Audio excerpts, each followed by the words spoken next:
Joyce can't resist the cliche, let us make sweet music together. But of course the cliche is a kind of thing that this is trading in. Now cliche is not necessarily in terms of dead sayings or dead phrases or anything like that, but the things that he's borrowed from all of the material that he's working and reworking here. This again is a highly literary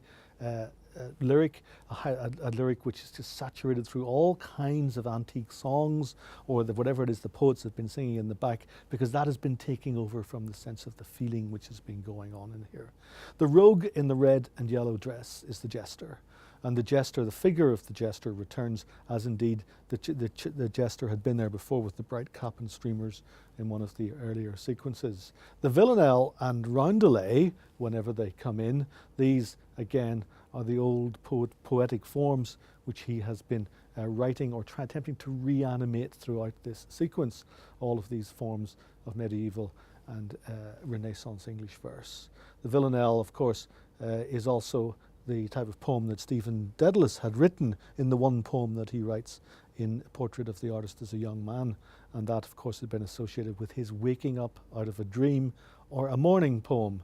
But this is an evening poem or an autumnal poem or something which is happening at the end of the year because the leaves are falling in the fall, when the year takes them in the fall. The American sense of that word is most strongly there because this is autumnal, the leaves are falling, and at the end of it, grieve not, sweetheart, for anything. The year